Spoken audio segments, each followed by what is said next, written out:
안녕하세요. 저는 경기도에 거주 중인 30대 초반 여성입니다. 저는 3년 정도 만남을 이어온 남자친구가 있었습니다. 지금은 길 가다가도 마주치면 한 대 쥐어받고 싶을 정도로 싫은 사람으로 정리되었는데요.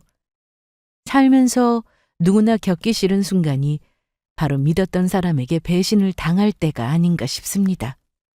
저 또한 누군가에게 배신을 준 적도 받은 적도 없이 살아온 사람인데 저에게도 이런 일이 일어나니 정말 한동안 감정 소모가 너무 심하더라고요.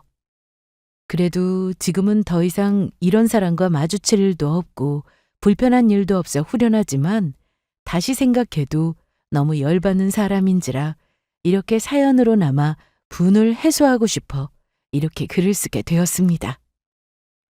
남자친구와 처음 만나게 된 곳은 집 근처 카페였습니다. 저는 평소 내향적인 성향으로 시끌벅적한 곳을 좋아하지 않습니다. 그래서 쉬는 주말이면 혼자 인적이 드문 조용한 카페에 가서 책을 읽기도 하고 혼자 조조 영화 혹은 심야 영화를 보고 나며 취미 생활을 즐깁니다. 그날도 여느 날과 다름없이 카페에서 혼자 책을 읽고 있었습니다. 그런데 안경을 낀 키가 훤칠한 남성분이 다가와 저에게 말을 걸었습니다. 저기, 안녕하세요.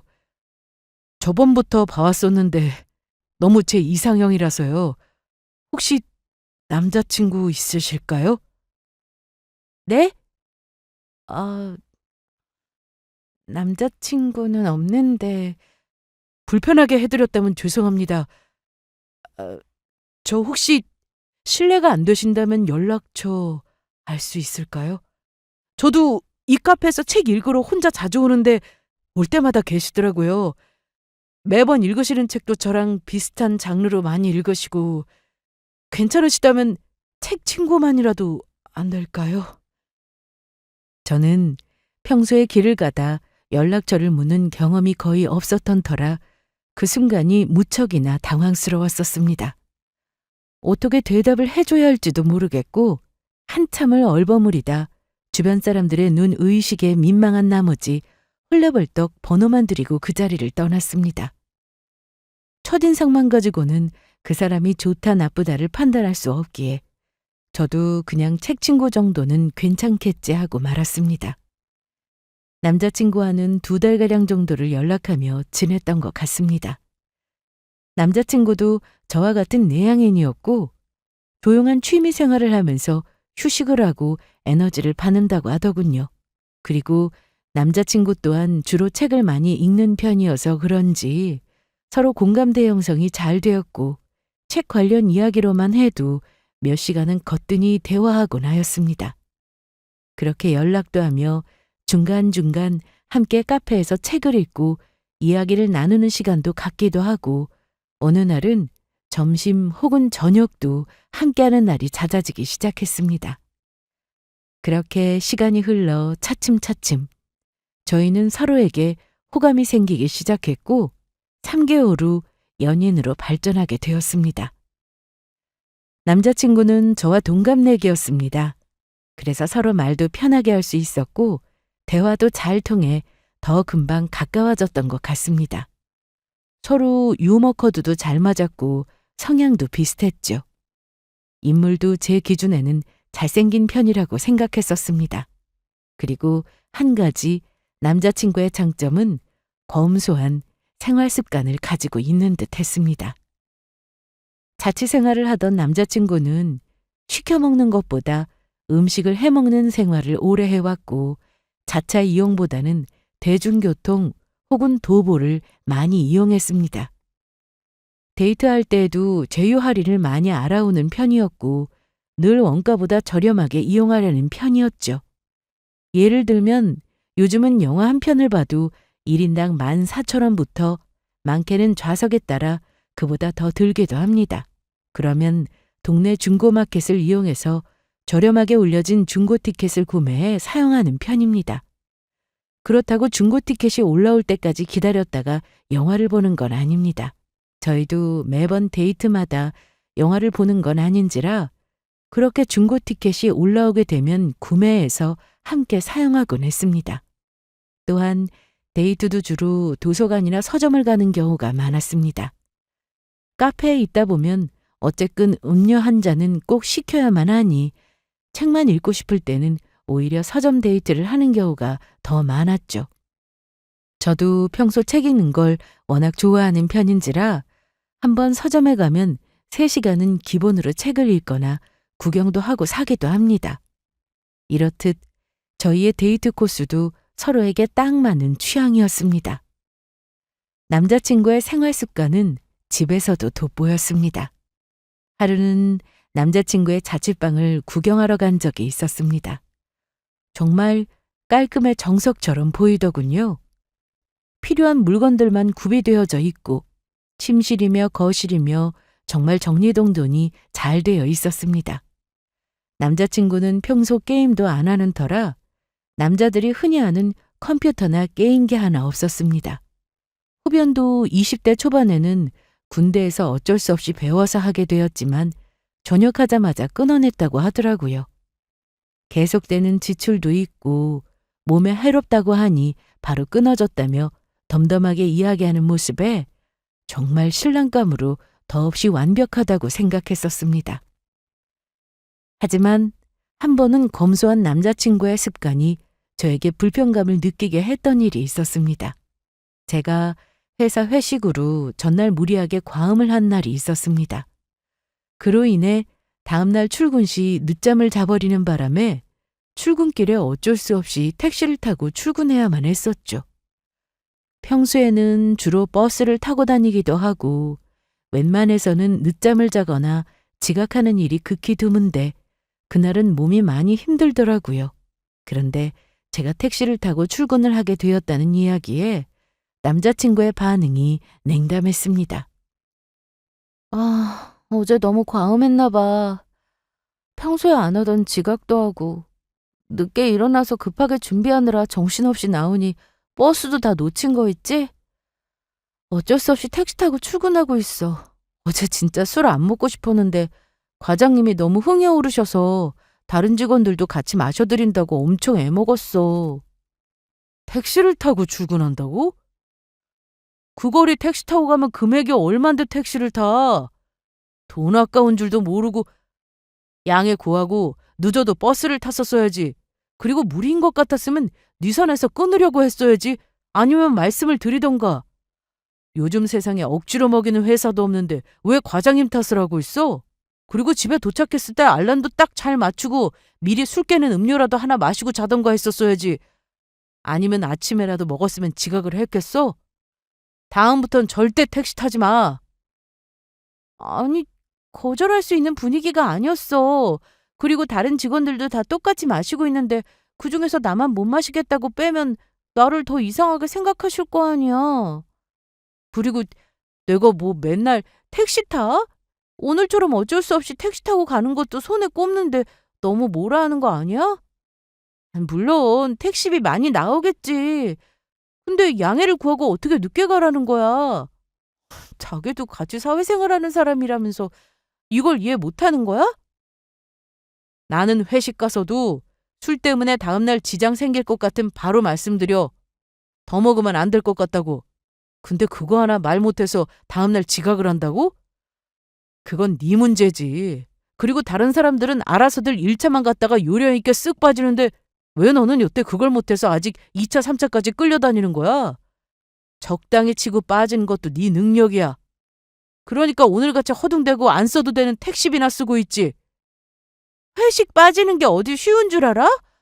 각자 회사 분위기랑 스타일이 다른데 어떻게 자기랑 매번 똑같을 수 있겠냐고.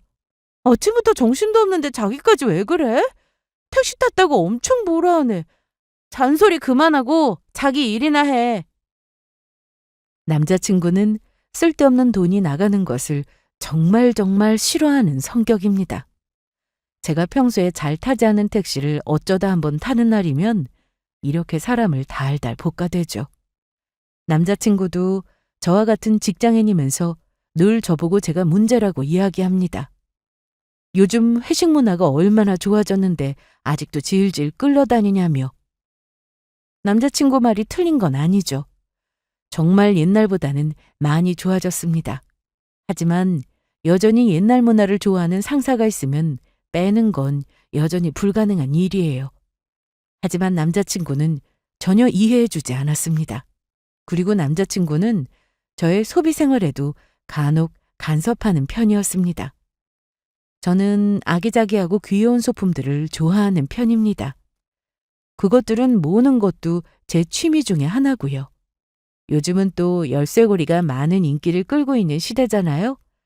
그래서 가방에 조그마한 인형을 걸어둘 때도 있고 저희 집에 장식품으로 진열해 놓을 때도 있습니다. 저 또한 자취 생활을 하고 있어서 저의 집은 오로지 저의 스타일로 꾸며놓은 상태인데 남자친구는 저희 집을 올 때마다 자질구레한 게 왜 이렇게 많냐며 툴툴거리죠. 이건 못 보던 장식품이네? 또 샀어? 며칠 전에 새로 생긴 소품 가게 구경하러 갔다가 너무 귀여워서 하나 샀어. 엄청 귀엽지? 진짜 이런 쓸데없는 자질구레한 걸 왜 이렇게 많이 사는 거야? 돈 아까워. 이런 것들 살 돈으로 돈을 모았으면 괜찮은 옷이나 신발이라도 하나 샀겠다. 내 취미고 내 취향이야. 존중해 줄 건 존중해 주라고. 그리고 옷이나 신발엔 내가 욕심이 없는 걸. 내 유일한 힐링이 이런 소품 가게 가서 구경하고 아기자기한 물건 사는 건데 왜 그래? 내가 다른 데 허투루 돈 쓰는 것도 아니고 진짜 비싸봤자 10,000원 돈인데 이 정도는 살 수 있지. 그리고 내가 내 돈으로 사는 건데 뭐 어때? 10,000원은 큰 돈 아니야? 그것도 한 푼 두 푼 모으면 10만 원이 되고 100만 원이 되는 거야. 그런 자질구레한 데 쓰는 돈이 허투루 돈을 쓰는 거라고.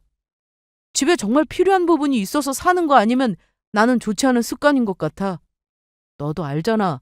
나 필요 없는 물건 사는 거 딱 질색인 거. 나중에 결혼하면 이런 거 놔둘 자리도 없게 만들 거니까 알아서 이제 조금씩 정리해두는 게 좋을 것 같은데? 남자친구는 제가 사는 것들은 거의 다 필요 없는 물건들이라고 생각을 합니다. 그래서 저의 집만 오면 그렇게 잔소리를 해대죠. 벌써 결혼하게 되면 제 소품들은 다 없애버릴 거라고 으름장을 놓는 남자친구였습니다. 저도 쉽게 져주는 스타일은 아닌지라 그냥 한 번 듣고 흘려버리고 맙니다. 남자친구의 소비 습관은 연애 초기에는 좋은 면들로만 보였습니다. 하지만 이제는 데이트 시에도 눈살이 찌푸려지는 일이 종종 자주 생기곤 하였습니다. 데이트를 하게 되면 주로 서점이나 도서관 데이트를 하고 저녁을 먹으러 가는 일이 잦았습니다. 그렇게 식사를 함께 하러 가면 지난번에 본인이 저녁을 사주었으면 이번에는 제 차례라는 걸 꼭 언급합니다. 저도 압니다. 암묵적이게 지난번 데이트할 때 남자친구가 저녁을 샀으니 이번에는 내가 사줘야겠다라는 생각을 당연히 가지고 있는데 굳이 꼭 이야기를 하는 편이고 제 기분 탓일진 모르겠지만 제가 사야 하는 차례가 오면 꼭 그렇게 비싼 음식을 먹고 싶어 합니다. 초밥 오마카세 집을 가고 싶다는 둥, 갑자기 요즘 몸이 허약한 것 같다며 소고기가 생각난다는 둥, 별 말 없이 저는 그냥 사줍니다. 하지만 사주고 나면 항상 뭔가 찜찜한 기분이 맴돌긴 했었죠. 그렇게 돈을 쓰니 많이 옥신각신하면서도 또 요리면 요리, 청소면 청소, 고장나면 수리까지 못하는 게 없는 만능 남자친구였습니다. 돈 가지고 잔소리만 안 하면 저에게 있어서는 좋은 신랑감이 될 거라는 생각이 들었습니다. 물론 돈을 너무 절약하려는 성격이 제게 너무 불편감을 느끼게 할 때도 있지만 어느 정도 맞춰가기도 하고 시간 지나면 자연스럽게 적응될 거라는 안일한 생각을 했었습니다. 그래서 남자친구랑도 만난 지 3년이 다 되어가니 이제 슬슬 결혼 이야기도 서로 오가기 시작했었죠. 지금도 돈 쓰는 것에 예민한 남자친구가 결혼 준비를 하면 얼마나 더 예민하게 굴까 사실 걱정은 많이 됐습니다. 하지만 남자친구는 결혼은 일생에 한 번뿐이고 필요에 따라 돈이 사용되는 거는 제한을 하지 않겠다고 해주더군요. 남자친구 입장에서는 결혼은 그래도 목돈이 많이 들어가는 행사인 것을 인지하는 것 같았습니다. 한편으론 너무 다행이었죠. 그리고 저보다는 더 아껴 쓰고 절약하는 습관이 큰 남자친구이다 보니 함께 살면 돈은 잘 모이겠다라는 긍정 회로를 돌렸던 것 같습니다. 결혼 준비를 위해 모아놓은 돈은 각자 비슷했었습니다. 제가 1억, 남자친구가 1억 2천만 원 가량이었습니다. 저도 그렇게 씀씀이가 큰 편은 아니었고 주말엔 혼자 보내는 시간이 많다 보니 질주도 많이 없었기에 적지 않은 돈을 모을 수 있었습니다. 그리고 결혼 준비에 저희 부모님이 1억, 남자친구 부모님이 3천만 원 정도 보태주신다고 하셔서 결혼 준비하는 데에 있어 재정으로 큰 어려움은 없었습니다. 각자 모아놓은 것만 봤을 때는 제가 본인보다 적게 모아서 처음엔 툴툴대려다가 저희 부모님이 1억 보태주신다니 입이 귀에 걸렸더라고요. 너무 계산적으로 행동하는 모습이 얄밉게 보여서 저희 부모님께도 5천만 원만 보태달라고 말씀드리려다가 이왕 보태주시는 거 집이라도 제가 원하는 집으로 구하고 싶어서 그냥 받기로 했습니다. 결혼 준비 중에 남자친구의 돈 간섭은 변함은 없었습니다. 스드메 예약을 할 때에도 여러 업체를 다 비교해 보면서 그중에 본인이 생각했을 때 가성비가 괜찮은 업체를 몇 군데 추려서 그 안에서 결정하게끔 권유하였고 100% 제가 원하는 스타일은 아니었지만 돈 때문에 잔소리를 들을 바에 남자친구가 원하는 금액 선에서 그래도 괜찮아 보이는 업체를 선택해보자 싶었습니다. 평소에도 결혼식은 1시간짜리 행사라고 생각해오던 저는 다행히 스튜디오 촬영이나 드레스에 그렇게 큰 욕심은 사실 없었습니다. 그래서 남자친구가 저렇게 가성비를 따지고 금액을 따져도 그냥 그러려니 하고 넘어가 주었죠. 남자친구의 두 번째 단점이라고 할 것은 바로 어머님에 대한 의존도가 너무 높다는 것이었습니다. 본인은 마마보이가 아니라고 하는데 제가 볼 때는 마마보이가 맞는 것 같습니다. 결혼식 준비 중에 여러 스드메 업체들 견적들을 내보았을 때도 어머님의 참견이 많이 있었던 것으로 알고 있습니다. 위치며 식대며 심지어는 예식장 스타일도 블랙홀을 할지 화이트홀을 할지 제 의견보다는 어머니가 추천해 주시는 방향으로 했으면 하는 의사를 표했었죠. 이 세 군데가 그나마 가장 가성비 좋고 무리하게 비용이 안 들어갈 것 같은데 한번 볼래? 그리고 웬만하면 우리는 블랙홀을 피하는 게 좋을 것 같아. 하객으로 부모님들 지인도 오실 텐데 너무 어두컴컴만 하면 앞이 잘 안 보이고 눈도 침침해지니까 우리 엄마는 화이트홀로 하는 게 어떻겠냐고 하시네? 나는 내 피부 색조가 그렇게 밝은 톤이 아니라서 오히려 신부가 돋보이게 하는 블랙홀이 나을 것 같아. 그리고 블랙홀이라고 다 암흑처럼 어두운 것도 아니고 조명도 잘 비춰주잖아. 이것저것 하나하나 다 맞춰드릴 수는 없어. 굳이 어르신들 입장에서 맞춰주기보다는 그냥 우리가 마음에 드는 걸로 하는 게 맞지 않을까 싶어. 그것도 그렇지만 내가 말한 예식장이 주차하기도 편하고 식대도 저렴해서 많이들 선호하는 예식장이래. 이왕 멀리서 발걸음 해주시는데 여러 방면으로 장점이 좋은 곳으로 하는 게 좋지 않을까? 우리한테 있어서도 가격 부담 없고 오신 분들도 기분 좋고 서로 윈윈하는 거지. 우리 엄마는 고향의 여수라서 경기도까지 가족분들이 오시려면 엄청 먼 걸음 하셔야 하는데 오셨을 때 불편감도 없고 예식장도 예쁘면 더 좋지. 자기 말대로 먼 걸음 하셔서 오시는 거면 더 괜찮고 성의 있는 식사를 대접해드리는 게 나는 맞다고 생각하는데 식대가 저렴하면 그만큼 사람도 많고 회전율도 늦고 더 정신없을 거야. 뷔페식이라면 더더욱 음식 하나 받는데 줄도 오래 서야 하고 식대가 낮으면 그만큼 음식 질도 낮아질 수밖에 없잖아. 차라리 좋은 식사를 대접해드리고 싶은 거라면 호텔 예식장으로 해서 앉아만 계셔도 식사가 나오게끔 해드리는 게 훨씬 낫지 않을까? 호텔에서 하면 당연히 주차 자리도 여유 있고 좋겠지. 뭐?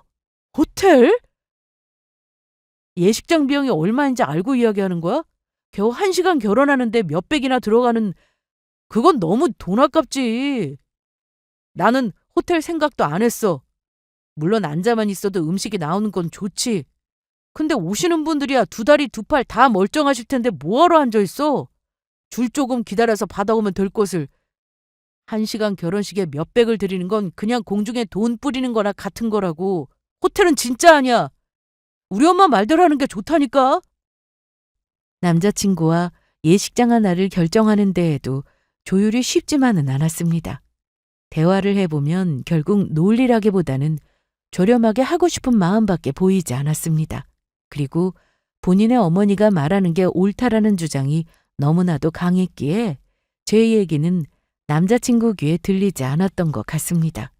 그렇게 남자친구의 저소비 스타일에 옥신각신하며 결혼 준비를 하던 중 갑작스런 사고가 찾아왔습니다. 그것은 저희 어머니가 운전 중에 눈길에 미끄러워 사고를 당하셨던 것입니다. 저는 사고 연락을 받고 불이 나게 병원으로 달려갔습니다. 다행히 다른 추가적인 인명피해는 없었으나 미끄러진 차량이 도로 벽면으로 들이받아 어머니만 다치신 것 같았습니다. 저희 어머니는 순간적인 접촉사고로 등과 허리 쪽을 다치셨습니다.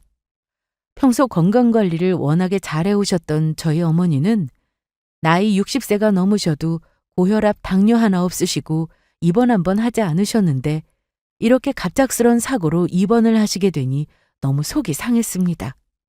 급하게 입원하여 여러 검사를 해본 결과 목부터 해서 등과 허리 쪽에 디스크가 다발적으로 터져 수술이 필요하다고 했습니다. 한 부위만 수술하는 것이 아니라 여러 부위를 한꺼번에 해야 되니 걱정이 이만저만이 아니었죠.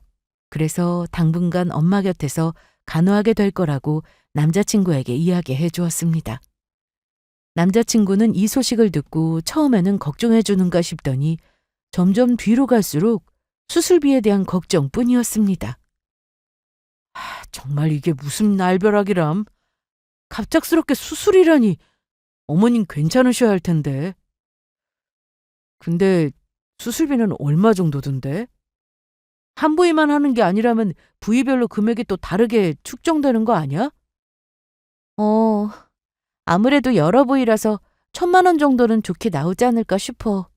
금액이야 어쩔 수 없지. 내가 걱정하는 건 수술 부위가 많으니까 마취 풀리고 나면 엄마가 너무 힘들지 않을까 그게 걱정이야. 뭐 1,000만 원? 아무리 허리 수술하시는데 무슨 그만큼이나 돈이 들어? 수술비 말고도 입원비에 치료비에 돈이 엄청 깨지실 거 아니야. 그러게 운전 좀 조심히 하시지. 평소에 운전도 서투르신데 하필 눈가에 차가 미끄러지다니. 어머님 실비도 없다고 하지 않았어? 아니 그럼 그 큰 돈을 어떻게 내시려는 거야? 요즘 세상에 실비 없는 사람도 참 드문데 부모하시지 참. 설마 딸인 너한테 내라고 하시는 거 아니야? 엄마도 조심히 운전하셨을 거야. 엄마라고 그렇게 사고 날 줄 알았겠어? 실비야 없지. 그건 뭐 해당상 안 되는 거고. 근데 우리 엄마 수술비에 네가 왜 그렇게 예민하게 반응하는 거야? 내가 내야 하는 상황이라면 내가 낼 수도 있지. 그게 무슨 문제라도 돼? 결혼 준비 중에 갑자기 그렇게 큰 돈이 들어가니까 그렇지. 그리고 우리 결혼 준비에도 들어가야 하는 돈이 한두 푼이 아닌데 그 정도 치려면은 어머님 아버님 선에서 해결해야지 어떻게 너가 낼 생각을 하는 거야? 웬만하면 너가 해결하는 일은 없었으면 좋겠어 나는. 혹시라도 너가 내야 하는 상황이 온다면 우리 결혼은 조금 더 미루는 거로 하자. 아무래도 수술하시고 경과 관찰도 지속해서 하셔야 하고 입원비, 치료비, 수술비에 또 퇴원하시면 재활치료도 하셔야 할 수 있잖아. 그럼 재활치료비는 돈이 얼마야? 그리고 너가 곁에 있으면서 챙겨드린다고 또 돈 들 텐데 모아놓은 결혼비용에서 계속 사용될 거 아니야. 당장에 내 돈으로 하게 된다는 이야기도 안 했는데 너무 멀리 생각하는 것 같네. 당장에 엄마 곁에서 돌봐드릴 수 있는 보호자가 나라서 내가 계산해야 할 상황이 온다면 내가 계산할 거야. 저기 말대로 결혼식은 조금 미루자. 나도 지금은 우리 엄마 아픈 게 더 우선이라서 이 와중에 돈 생각하면서 결혼 준비하면 나도 정신없고 예민해질 것 같으니까 결혼식은 나중에 이야기해. 어차피 지금 예약해둔 것도 얼마 없으니까 그것들은 다 취소해둘게. 1, 2년 늦게 한다고 어떻게 되는 것도 아니고 때 되면 다시 생각나겠지. 남자친구는 조금이라도 저희 엄마 수술비에 제 돈이 들어갈까 봐 금세 예민하게 받아들였습니다. 저희 어머니 아버지는 실비를 따로 넣어두시진 않으셨습니다. 이유야 개인적인 성향이시겠지만 실비를 들어놓지 않았다는 점과 앞으로의 치료에 들어갈 돈이 상당하다며 남자친구는 혀를 내둘렀습니다. 이때만 해도 이 사람은 아닌 것 같다는 판단을 빨리 했었어야 했는데 이땐 알지 못했습니다. 어머니가 다치시고 나서 한동안 곁에서 간호해드리느라 바쁘게 일상을 보내게 되었습니다. 초반에는 한 달을 무급휴가를 사용해서 곁에 있어드리기도 했었습니다. 아무래도 거동도 힘드시고 챙겨 드시는 게 힘드실 것 같다 옆에서 도와드리고 그 후로는 어머니도 혼자 조금씩 움직이시는 게 가능해졌습니다. 어머니 간호에 있어서 남자친구와의 연락도 띄엄띄엄 하게 되었는데 오랜만에 남자친구와 통화를 하게 되었습니다. 남자친구는 첫 전화의 이야기가 또 수술비에 관한 이야기였습니다. 잘 지내고 있어? 목소리 듣기가 어렵네. 어머님 옆에서 간호해드린다고 정신없겠다. 무슨 간호를 무급휴가까지 써가면서 해드리는 거야? 한 달이면 돈이 얼마야? 아 참, 근데 어머님 수술비는 얼마 정도 나오셨어? 많이 나오셨어? 한 달 무급휴가로 한다고 내 재정이 흔들리는 것도 아닌데 뭘. 수술 비용은 1,000만 원 조금 넘게 나오긴 했었어. 재료대도 비급여행 항목이 제법 있다고 들었었고 좋은 의료 장비가 사용돼서 비싼 거라고 생각하고 말아서. 근데 왜 이렇게 우리 엄마 수술비에 관심이 많은 거야? 지난번에도 계속 수술비 가지고 사사건건 토달고 이야기했으면서 아직도 수술비 이야기야? 아니, 디스크 수술이야 병원마다 천차만별이니까. 그리고 궁금해할 수도 있지. 무리하게 수술비 낸 건 아닌가 싶어서. 우리 엄마가 이런 쪽으로는 정보를 잘 알고 있거든. 엄마한테도 이야기해주니까 안 그래도 디스크 수술은 원래 자체에도 비용이 많이 붙는데 여러 부위면 1,000만 원도 좋게 넘을 거라고 이야기하더라고. 그러고 이후로도 계속 돈이 많이 들어갈 거라고. 지금 이 와중에 결혼 준비까지 하면 힘들다면서 결혼 미루라고 이야기해 주셨었거든. 그래서 너한테도 이야기했었던 거야. 안 그래도 들어보니까 수술비 엄청나게 나왔네. 역시 엄마 말을 잘 들어야 해. 나는 살면서 한 번도 우리 엄마 말이 틀렸던 적이 없어서 웬만하면 엄마 말 굉장히 잘 듣거든. 이거는 마마보이라서가 아니라 우리 엄마가 유독 많이 현명한 편이야. 우리 엄마였으면 그 병원에서 수술 안 했을 거라고 하더라고. 비싸다고. 더 알아보고 가시지 그랬어. 우리 엄마는 아는 병원 직원들도 많아서 여기저기 지인 등록도 해놓고 할인도 많이 받으시고 하시더라고. 급하다고 무턱대고 아무 큰 병원 가는 게 아니라 유명하고 잘하는 곳에 가셨어야지. 어머님도 너처럼 좀 충동심이 있으신가 봐? 충동심? 너 지금 그게 무슨 말이야? 에이, 맞잖아. 너 맨날 필요 없는 자질구레한 소품 같은 거나 사고 그것도 다 충동심으로 구매하는 거잖아. 아무리 귀여워도 귀여운 것으로 그쳐야지. 귀엽다고 다 사버리면 돈이 얼마야? 어머님도 좀 여러 군데 잘하는 병원으로 알아보고 신중하게 수술하셨어야지. 우리 엄마한테 먼저 말해줬으면 곧바로 알아봐 주셨을 텐데. 그러면 비용이 1,000만 원까지는 안 나왔을 수도 있다고. 너무 성급하게 수술하셨어. 적어도 수술할 생각이었으면 병원은 최소한 3군데는 알아보고 견적을 보고 가시는 게 맞다고. 괜히 아무 데나 갔다가 돌팔이면 어쩌려고 그래? 진짜 너 미친 거 아니야? 당장에 디스크가 터져서 급하게 수술하신 건데 이 와중에 좋은 병원 저렴한 병원 따질 시간이 어딨어? 그리고 엄마가 수술한 병원도 우리 아빠가 일하는 곳이라서 당연히 그곳으로 간 거야. 그렇게 궁금해하던 수술비도 물론 직계가족 할인도 있었지만 내가 수술비 낼 일도 전혀 없었어. 우리 부모님도 내가 내게 할 생각 없으셨고 내가 우리 가족 직업 같은 거 웬만하면 주변 사람들한테 잘 이야기 안 하는 편이거든? 지인이라고 좀 잘 좀 봐달라. 조금만 깎아달라. 지인 등록해달라. 매번 이럴 때마다 번거롭게 굴고 중간에서 내가 더 난감해서 일부러 아무 말 안 하고 지내는데 우리 아빠 그 병원 병원장이야. 근데 그 병원에 안 갈 이유가 뭐가 있겠어? 뭐? 병원장이라고? 그걸 왜 이제 이야기하는 거야? 미리 알았으면 당연히 네가 수술비 낸다고 생각도 안 했을 것이고 결혼식도 안 미뤄도 됐었겠네. 미루기는커녕 오히려 좋은데? 아버지가 의사시라니. 그럼 말이 달라지지. 근데 직업이 의사신데 딸 결혼식에 1억밖에 안 보태주신다는 거야? 아버님도 구두쇠시네. 아버지한테 다시 여쭤봐봐. 혹시 더 보내주실 의향 없으시냐고. 지금 나랑 장난하자는 거야? 우리 결혼하는데 그 정도 보태주셨으면 됐지. 어디서 아빠 직업 보고 돈을 더 보태달라 말라야?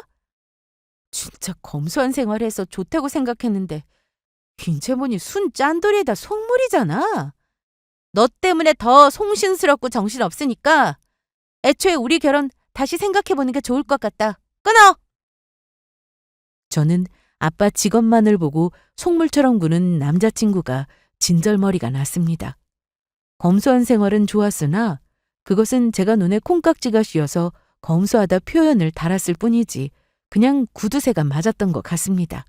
아니, 어떻게 우리 결혼식에 본인 돈 드리는 것보다 저희 부모님께 더 손 벌리려고 하는 걸까요? 설령 그렇다 한들 제가 저희 부모님께 요구하는 것도 아니고 남자친구가 저희 부모님께 더 주시길 원하는 게 진짜 말인가요? 너무 황당하고 어처구니가 없어 당분간 연락도 하지 않고 결혼의 결자도 꺼내지 말자고 했습니다. 그러고 며칠 뒤 저희 엄마는 완전히 퇴원하셨고 조금씩 재활치료를 받으시면서 회복 중에 있으셨습니다. 남자친구와도 한동안은 연락을 하지 않고 지냈었습니다.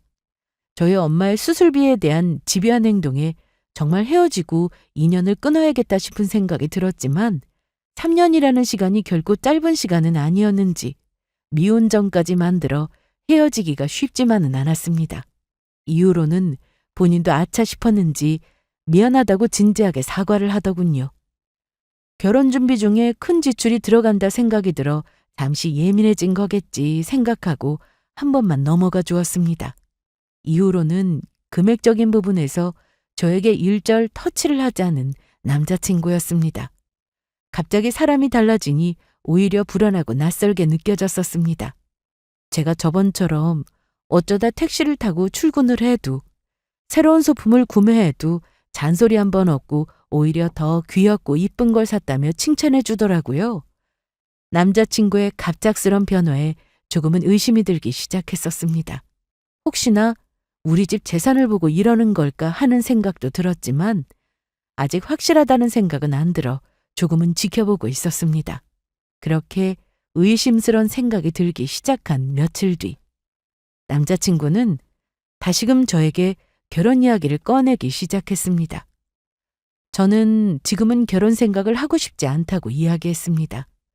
지난번 일이 떠오르기도 하였고 우리 결혼식에 예비 시어머님의 의견이 너무 개입되는 것도 마음에 들지 않았고 결혼 준비를 다시 하게 되면 또 똑같은 일로 다투고 스트레스 받게 될 것 같아 당분간은 생각도 하고 싶지 않다고 말했죠.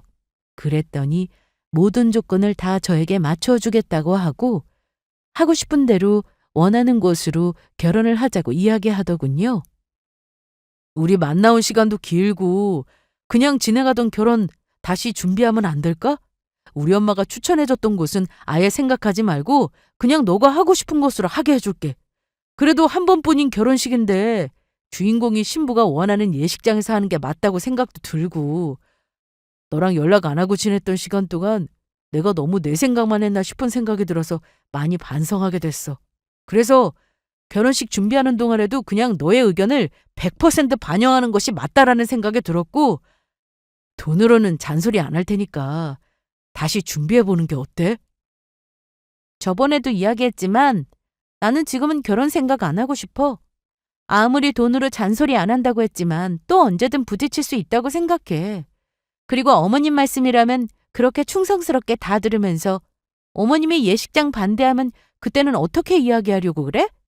그때 가서 또 어머님 말씀 들어야 한다느니 어머님 말씀이 옳다느니 그런 이야기 듣는 것보다 지금은 그냥 아무 생각도 안 하고 싶어.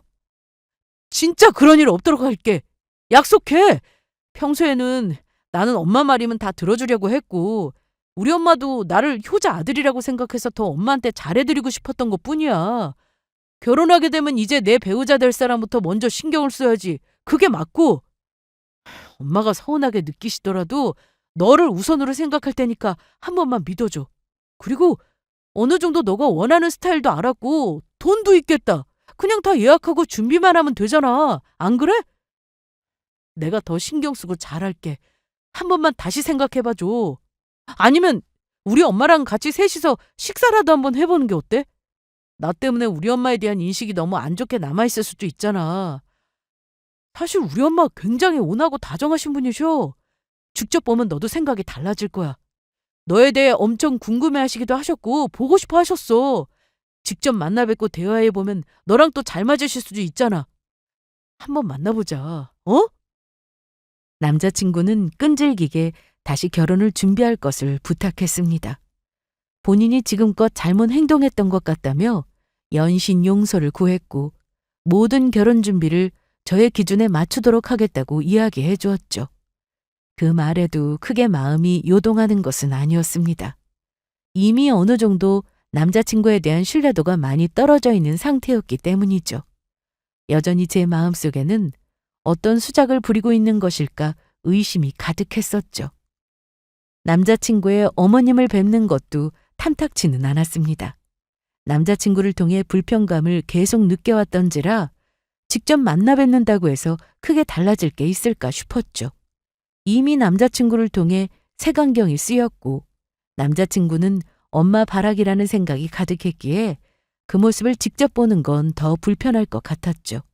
하지만 어머님을 직접 뵈면 생각이 달라질 수도 있을 거라고 하니 정말 속는 셈 치고 셋이서 함께 식사하는 자리를 갖게 되었습니다. 어머님의 인상은 제가 생각했던 것보다 남자친구 말대로 온화한 인상이긴 했습니다. 하지만 익히 들은 바가 있어서 그런지 여전히 제 마음은 쉽게 열리지 않았습니다. 어머님과는 조용한 한식집에서 식사를 나누었습니다. 처음 뵙는 자리인지라 많이 어색하고 정적만 흐르고 있었죠. 그래도 열심히 그 정적을 깨려고 남자친구가 제법 노력하는 듯 보였습니다. 남자친구는 차분히 저를 소개하며 저의 자랑을 늘어놓기 시작했습니다. 바로 앞에다 대고 자랑을 하니 매우 나쁘끄럽긴 하였으나 어지간히 잘 보이려고 노력하는구나 싶기도 했었습니다. 어머님도 익히 저에 대해 오랜 시간 이야기를 들어왔다며 듣기만 해도 좋은 성격에 아들의 신부감으로 딱 맞을 것 같아 항상 궁금하셨다고 하셨습니다. 지금까지는 서로 대화도 오가며 조금은 어색함도 풀리고 저도 주도적으로 대화를 이어나가고 큰 불편감 없이 대화했습니다. 그러던 중 또 한 번의 결혼이라는 주제가 언급되었는데 이 이야기의 말문을 연 건 다름 아닌 어머님이셨습니다. 안 그래도 못난 우리 아들 때문에 결혼도 미뤄졌다고 들었어요. 같이 준비하던 것들도 있는데 다시 준비해 볼 생각은 없어요?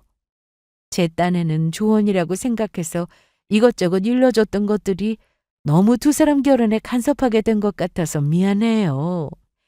나는 신경 쓰지 말고 두 사람 좋을 대로 예식장이든 업체든 정해서 결혼 진행했으면 좋겠는데 더 미뤄지면 서로 나이만 차고 나중 돼서 애까지 늦게 생길 수도 있어요. 에? 아기요? 지금은 남자친구한테도 당분간 결혼 이야기는 잠시 미뤄두자고 이야기해둔 상태예요, 어머님.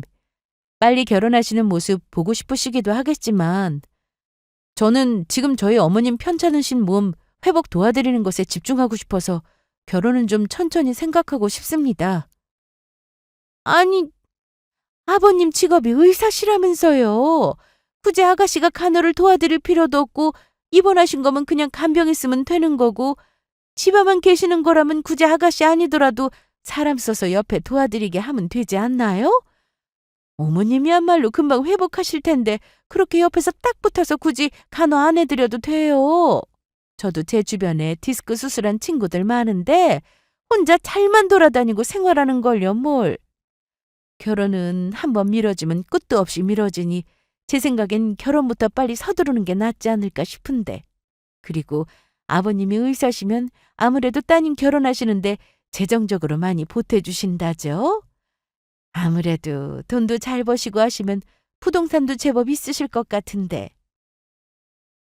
네? 아니요. 저는 사람 붙였을 생각도 없고 딸인 제가 있는데 굳이 쓸 필요가 있나요? 그리고 주변 분들은 어떠실지 모르겠지만 저희 어머니는 수술 부위도 많으셨던 터라 아직도 많이 불편해하시고 힘들어하세요. 그래서 제가 더 곁에서 도와드리려고 하는 거고요. 근데 아드님과도 같은 이야기를 하시는데 제가 결혼하는 거랑 저희 아버지가 의사인 거랑은 상관없는 것 같습니다. 보태주신다고 해도 처음에 받을 생각 없었는데 남자친구 쪽에서 5천만 원가량 보태주신다고 하시니 저도 그냥 아버지가 보태주시는 돈 받기로 한 거지 애초에는 받을 생각도 없었습니다. 그리고 저는 저희 부모님 부동산에 관심도 없고 설령 있다고 해도 그것이 제 것이 되겠다는 기대나 희망도 딱히 없습니다. 있으면 있는 거지 그걸 왜 어머니께서 관심 있어 하시는지 모르겠습니다. 사실 이런 이야기가 결혼 전부터 오가는 것이 저로서 많이 불편하네요. 더 이상 이런 이야기 나누고 싶지 않네요. 저 잠깐 화장실 좀 다녀오겠습니다. 아들이나 엄마나 생각하는 게 똑같더군요. 아직 결혼도 하지 않은 상태인데 벌써 상대 집안 아버지 직업만 보고 재산을 탐하려는 속셈이 너무나도 눈에 훤히 보였습니다. 저는 이러한 주제로 대화를 나누고 있는 것 자체가 너무 불쾌하고 기분이 나빠 그 자리를 잠시 피해 화장실을 다녀왔습니다. 빨리 저녁 식사를 마무리하고 집으로 가야겠다 하는 생각뿐이었습니다. 그리고는 다시금 정말 계속해서 만남을 이어가는 게 정말 맞는 것인지 한참을 생각했습니다. 그렇게 심란한 마음을 가지고 자리로 돌아서는데 정말 제 눈을 의심하게 만드는 장면을 목격하게 됐습니다. 그것은 바로 남자친구가 어머니께 화를 내는 장면이었는데요. 둘의 대화를 엿들어 보니 내용은 이러했습니다. 아니, 엄마는 왜 시키지도 않은 말을 해서 애 기분 상하게 만드냐고. 내가 다시 마음 잡고 결혼해보게 하려고 얼마나 노력했는지 알아? 마음에도 없는 사과하고 마음 풀어준다고 내가 얼마나 쌩고생했는데 지금 그걸 엄마가 다 망쳐놓은 거라고. 그냥 좋게 대화나 하고 갈 것이지 쓸데없는 이야기는 왜 한 거야? 아유, 내가 돌려서 말하는 성격이 못 되는 걸 어떡하니? 그리고 내가 틀린 말한 것도 아닌데 뭘. 그리고 네가 그렇게 밑작업하고 있다는 걸 내가 알고 있었던 것도 아니고 진작 말해줬으면 나도 알아서 가만히 있었지. 이게 다 너 도와주려고 그런 거 아니야. 그러게 진작에 조금 잘해뒀으면 엄마까지 나설 일도 없었을 텐데 일 처리 하나 못해서 엄마까지 삼자대면하게 만들어? 지금 이게 내 탓이라는 거야? 병원비 비싸다고 돈 많이 들어갈 거라고 결혼 미루자고 한 사람이 누군데? 엄마 말 안 듣고 그냥 조용히 결혼 준비했음 나중에 결혼하고 나한테 국물이라도 떨어졌을 텐데 엄마 때문에 말짱 도루묵 된 거 아니야. 책임져! 책임지라고! 우리 집은 아들 장가 보내는데 5천만 원도 겨우겨우 주는데 저 집은 딸 결혼한다고 1억씩이나 주고 부끄럽지도 않아? 부끄럽지도 않냐고! 어머, 얘가 왜 이래? 이거 놓고 말해! 남자친구는 저와 결혼하려는 노력이 어머님으로 인해 수포가 되었다며 노발대발 역정을 내고 있었습니다. 그러면서 어머니와 말씨름이 이어지게 되니 본인 분에 못 이겨 어머님의 멱살을 잡고 다그치며 이야기하더군요. 그 모습에 놀란 저는 당장 달려가 남자친구를 제지했습니다. 본인의 모습을 본 저를 보고 남자친구도 당황해하며 난감해하는 표정을 지었습니다. 정말 가지가지한다 싶었습니다. 본인 같은 효자는 없다며 늘 자랑처럼 이야기하던 남자친구는 또 가면을 쓴 모습이었다는 게 들통나게 됐습니다. 이제는 정말 온갖 정이란 정이 다 떨어져 그 자리에서 남자친구에게 헤어질 것을 통보했습니다. 진짜 어느 모습이 네 모습인지 이제는 도저히 모르겠다. 이제는 하다못해 어머님 멱살까지 잡는 거야? 정말 가지가지한다. 아까 들어보니까 뭐? 국물이 떨어져? 너 같은 놈이랑은 더 이상 만날 생각도 없고 결혼 생각은 더더욱 없어. 혼자 김칫국 그만 마시고 평생 너 그 좋아하는 돈이나 모으면서 살아. 그리고 다시는 내 앞에 나타날 생각하지 말고 연락할 생각도 하지 마. 연락했다간 바로 스토커로 신고해버릴 테니까. 저는 그 자리를 박차고 나왔습니다. 식당을 나오면서도 나가려는 제 손을 잡고 한참을 놓아주질 않았습니다. 화가 난 저도 지금 이 손 놓지 않으면 성추행으로 신고해버릴 거라고 하니 그제야 손을 놓아주더군요. 그리곤 저는 곧장 집으로 갔습니다. 자그마치 3년이라는 시간을 이런 속물 같은 인간에게 속아왔다는 게 너무 분하고 화가 났습니다. 그리고 만약에 엄마의 사고도 없었고 남자친구가 이런 사람이었다는 걸 모른 채로 결혼했다면 얼마나 더 큰 배신을 당했을지 생각만 해도 정말 끔찍했습니다. 이후로는 남자친구의 연락은 싹 다 무시하고 있습니다. 핸드폰에 뜨는 이름조차도 증오하게 되더라고요. 문자며 전화며 미안하다고 용서해달라고 싹싹 빌고 아주 난리가 났습니다. 저 인간 때문에 조금 귀찮지만 핸드폰 번호까지 바꾸고 모든 연락 통로를 차단했습니다. 그래도 더 늦기 전에 알게 돼서 한편으로는 정말 다행이라고 생각하기도 했습니다. 이미 지난 일이지만 다시 생각해도 정말 얼마나 열받는지 모릅니다. 그래도 이렇게 사연을 쓰고 나니 또 한번 후련한 기분이 드는 것 같습니다. 앞으로는 아마 길을 걷다 번호를 물어보는 사람에게 절대 번호를 알려주는 일은 없을 것 같습니다. 제 사연 들어주셔서 감사합니다.